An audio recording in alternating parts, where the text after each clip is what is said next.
मुझे अखिलेश जी ने खाली जेल ही नहीं भेजा, बल्कि कटरे का मुसलमान वकील जो एडिशनल एडवोकेट जनरल था। मेरा जहन बहुत खराब है और मैं बहुत जज्बात में हूँ।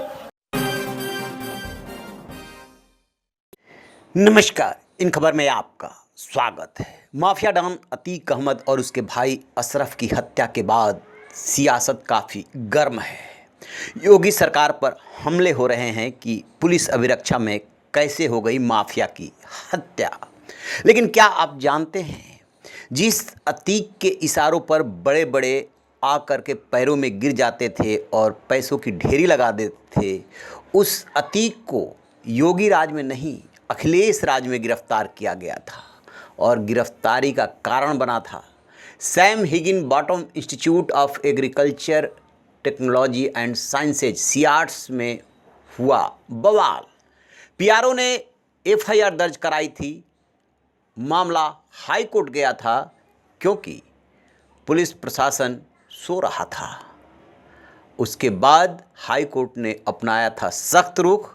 अतीक की उस समय गिरफ्तारी हुई जब वो थाने पहुंचा था अपना बयान दर्ज कराने के लिए। बात 14 दिसंबर 2016 की है। सियाट्स में जमकर बवाल हुआ था। पूर्व सांसद अतीक अहमद और उनके समर्थकों ने सुरक्षा अधिकारी और पीआरओ से मारपीट की थी, तोड़फोड़ और लूट की थी। घटना सीसीटीवी में कैद हुई थी। तब ये घटना काफ़ी चर्चे में रही थी। उस इंस्टीट्यूट का एक लेक्चरर अतीक के बेटे को ट्यूशन पढ़ाने आता था, उसी को लेकर के ये झगड़ा हुआ था। उस टीचर के साथ वहाँ पे कोई एक्शन हुआ था। अतीक ने उस एक्शन को न करने की चेतावनी दी थी और जब सियाट्स नहीं माना तो अतीक के गुर्गों ने कर दिया था हमला। सुरक्षा अधिकारी आरके सिंह की तहरीर पर अतीक अहमद, मोहम्मद सैफ, दिव्यांशु, कुंदन, सिराज और नाजिर नामजद किए गए थे। अज्ञात लोगों पर भी मारपीट, तोड़फोड़, धमकी, बलवा व डकैती की धाराओं में केस दर्ज हुआ था। सैफ और सिराज को पुलिस ने जेल भेज दिया था। साकिब ने सरेंडर किया था। अतीक का बयान दर्ज करने के लिए पुलिस ने उनके घर 2 बार सफीना नोटिस चस्पा किया था। इलाहाबाद उच्च न्यायालय ने केस हिस्ट्री तलब की थी। इसके बाद पुलिस ने अतीक को तलाशना शुरू किया। आरोपियों के यहाँ दबिश दी जाने लगी। अतीक अहमद अपने समर्थकों के साथ बयान दर्ज कराने नैनी थाने पहुंचा था और पुलिस ने कर लिया था वहीं पर गिरफ्तार। इसके बाद उसे नैनी जेल में रखा गया, लेकिन जब शिकायत मिली तो उसे ट्रांसफ़र कर दिया गया देवरिया जेल, जहां पर वो लखनऊ के बिल्डर और प्रयागराज के प्रॉपर्टी डीलर को बुला करके की थी मारपीट। लखनऊ के बिल्डर मोहित जायसवाल मामले में सुप्रीम कोर्ट तक अपील की गई, याचिका डाली गई। सुप्रीम कोर्ट ने सीबीआई जांच का आदेश दिया और सुप्रीम कोर्ट के आदेश पर ही उसे देवरिया से साबरमती जेल में शिफ्ट किया गया था। ये वाकया है 2018 लास्ट का।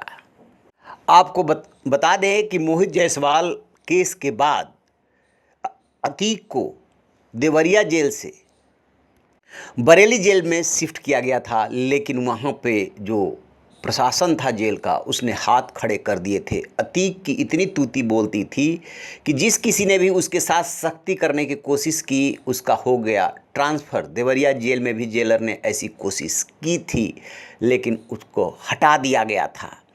सुप्रीम कोर्ट यदि हस्तक्षेप न करता तो अतीक को देवरिया और फिर बरेली से साबरमती जेल में शिफ्ट नहीं किया जाता। वहाँ पर काफ़ी दिनों तक वो रहा और इसी दौरान 2023 में 24 फरवरी को होती है उमेश पाल की हत्या, जिसके बाद पुलिस उसे लेने पहुंचती है। 2 बार उसे लाया गया। एक उमेश पाल अपहरण केस में, जिसमें कि उसे आजीवन कारावास की सज़ा सुनाई गई, और दूसरी बार आया उमेश पाल हत्याकांड में, जिस दौरान उसकी पुलिस अभिरक्षा में ही हो गई हत्या।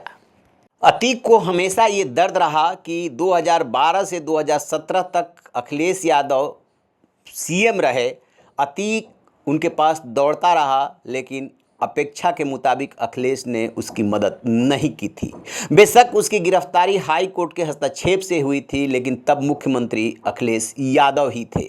अतीक की पत्नी शाइस्ता परवीन ने जब एआईएम में शामिल होने की घोषणा की थी, उस समय की बात है कि अतीक की चिट्ठी को उसने पढ़ करके सुनाया था, जिसमें अतीक ने अपना दर्द बयां किया था कि किस तरीके से वो अखिलेश यादव के पास दौड़ता रहा, लेकिन अखिलेश यादव ने उसकी मदद नहीं की। यानी कि बाद के दिनों में अखिलेश यादव, समाजवादी पार्टी और अतीक के रिश्ते ठीक नहीं रह गए थे। याद कीजिए 2016 के उस दौर को, जब चाचा भतीजे और पिता में लड़ाई चल रही थी। माफिया मुख्तार अंसारी की कौमी एकता दल का विलय हो गया था, जिस पे अखिलेश ने स्टैंड ले लिया था, और इसी तरीके से चाचा शिवपाल ने कानपुर कैंट से टिकट दे दिया था अतीक को, जिसे अखिलेश ने रद्द कर दिया था। इस वजह से भी वो अखिलेश से नाराज़ रहता था, और बाद के दिनों में जब वो देखा कि जेल से बाहर आना मुश्किल है, तब उसने